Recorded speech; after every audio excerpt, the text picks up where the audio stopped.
What's up, everybody? Anton Kraly here from eCommerceLifestyle.com, and welcome back to the podcast. So for everybody that's new to the show, eCommerce Lifestyle, just know that this specific show is designed to help store owners to increase their revenue, automate their operations, and become number one in their niche. So if you are listening right now or you're watching and you don't have an online business yet, that's totally fine. I'm sure you can get some takeaways to use eventually. But what I would recommend for all of you that are just getting started, that are looking to go from 0 to 1, from no business to profitable business, all of you guys should go check out dropshipwebinar.com. I'll post a link in the description. Again, it's dropshipwebinar.com. That's where I host a 2.5-hour free training from my company, Dropship Lifestyle, that shows you how to build a highly profitable semi-automated store, literally starting from nothing. So with that being said, let's go ahead and get into today's episode of the podcast, which is actually the second episode on the new format. And I discussed this and kind of why we're switching this up in the last episode. So if you haven't heard that, you might want to go back and check it out. But what we're doing now is taking questions specifically that are asked from people that are in our community. So the question that I'm going to be answering today, let me pull it up, came in from Mark Bryce. And this is a question that came in during a live stream that I hosted, I think on Monday. And his question was, is there a metric you use to determine budget for ads? What is an average cost per acquisition for a $50 product compared to a $1,000 product? So it's two questions. I'm going to answer both. It's a great question. I'm going to say for supplemental resources, even as I'm answering this, check the description because I'm going to include a link to a YouTube video I made called, I think it's called Here's How Much You Should Spend on Facebook Ads, but that'll be linked below, and that goes deeper into different phases of advertising and kind of how budgets change over time and how as you spend more, you kind of have to mess with some other things in your ad campaigns in the 3 different phases. Again, you could check that out for more information. But to answer the first part of this question, right? Is there a metric you use to determine budget for ads? Yes, there is. So when we're building stores, what we always aim for at a minimum, so we always have these minimums in our businesses, if it's not there, then there's a problem. For us, we want a minimum blended return on ad spend of 10x. So you might have heard return on ad spend before, ROAS, ROAS. That is how much money you get back for every dollar you put into ads. So let's just say I put in $1. In our situation, I want at least 10 back.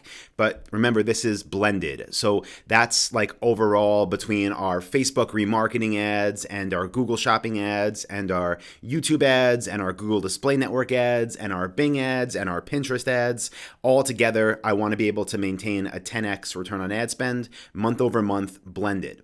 Now, as far as how to determine how much money should be going in, right? What should the ad budget be? Again, I've done different videos on this in the past. I train people on this in my course, Dropship Lifestyle. But the way that I look at it is a little bit different. I look at what I want our revenues to be, and then I work backwards off that. So I'll give you 2 different examples, right?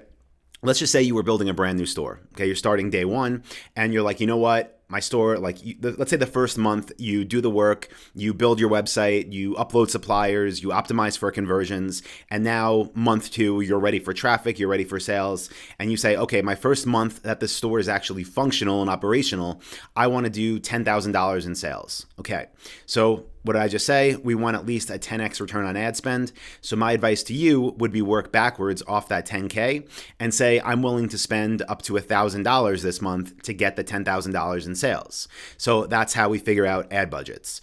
Let's say, a few months goes by, maybe month 2, you up your budget, you spend $2,000, maybe you do $25,000 in sales, maybe month 3, your budget is $3,000 in ads and you do maybe $32,000, whatever in sales, right? So you're still doing good, numbers are going up. And then let's just say you get to a point where you're like, okay, let's really grow this thing.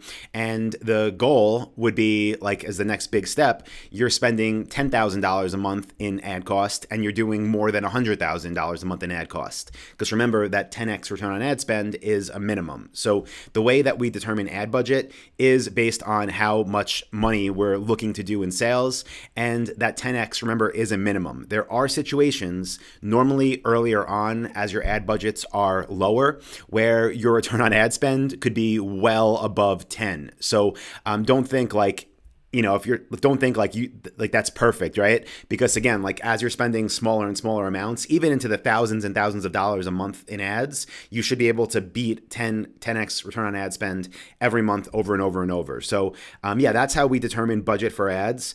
One more tip I'll give you on that for like where the money goes.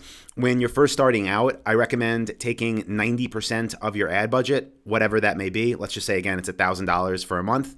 Take 90% of it. So in that case, 900.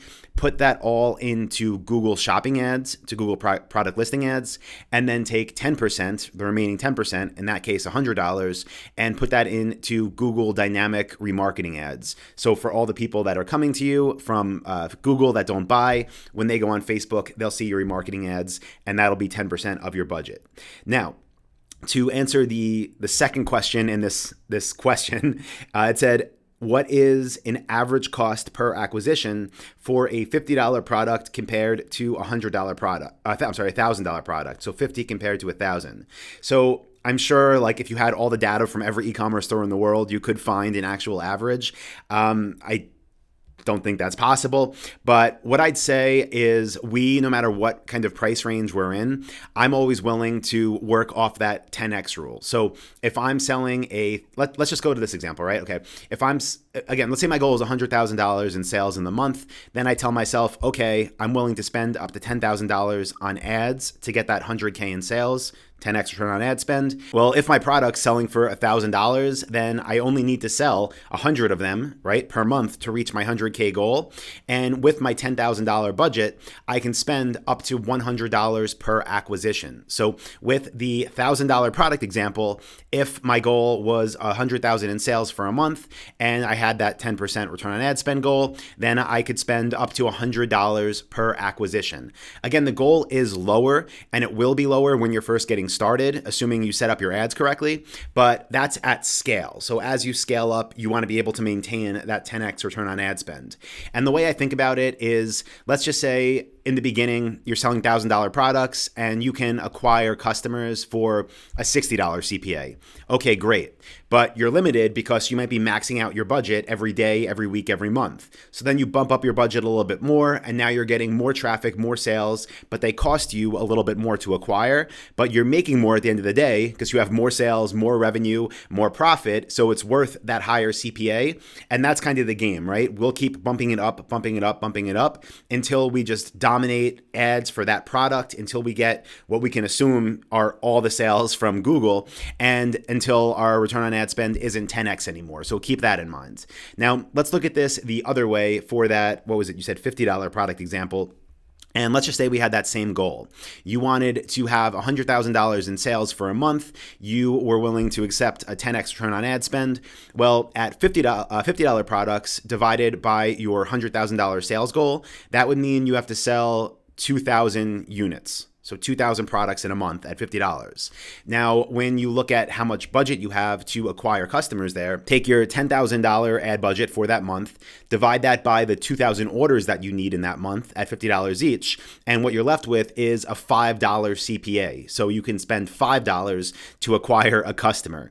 Now, I'm not going to say that's impossible because I know there's ways to make it work, but I'll tell you right now, it's a lot easier to acquire customers when your budget is $100 per acquisition as opposed to $5 per acquisition. And I mean, that's really like one of the main reasons that I don't like selling inexpensive products. Not to mention, I just don't want 2,000 customers a month. It's a lot of work and back and forth and communication, and it's not a lifestyle business for the most part. And I mean, you need to scale a lot bigger than that if you really want to make money, like a lot more than 2,000 sales a month of a $50 product. But yeah, just, keep that in mind. Those are kind of the numbers. Again, 10x return on ad spend is the goal. Budget is dependent on how much money we want to do in sales in a given month. That's how we determine that. We work backwards. And, finally, I'll say for everybody that might comment or email in being like, oh, you can, run ads, $50 products profitably. There's a ton of them. Yes, that's true, but there's a few different things about that business model that you need to be aware of. One of them is for the companies that really blast off and are actually acquiring customers profitably, like right up, like from day one, right? For that small price. And again, making profit on that first sale. Those are usually the companies that have the virality, things that take off. So, Squatty Potty. Okay, I think it's like, I don't know what it is. It might be 40, $50. But that's a product where the ad was just so viral. It got tons of organic shares, people tagging each other, liking it, posting it on their Facebook, sharing the YouTube link. So even though they were spending money for ads, that blended return on ad spend came down to like nothing. And they did, I think, over 50 million in sales their first year. So yeah, so that could work. Another thing that you really need to be aware of, which is more of a reality for most people that are selling low price products, again, around $50, is that their money isn't made on that first sale. Because let's just say, like, even if you maintained 5, that would be amazing. If you can run ads profitably and acquire cold traffic to become customers for $5 all day, you should have a trophy if you can maintain that in the long term. But what most of these people are doing are spending money and losing money on the first sale, and then their goal is to have the repeat purchase there. Their goal is to have some type of either continuity or campaign that gets that one customer to buy over and over and over again, so they can make money maybe 3 months out, 6 months out, a year out. Some companies go even longer. For us, again, the goal is to acquire customers profitably from the beginning, and one of the reasons we're able to do that is because we have big budgets that we could spend, again, in that $1,000 example, up to $100 in ads to get that sale and still maintain 25% plus net profit. So hope you found that helpful.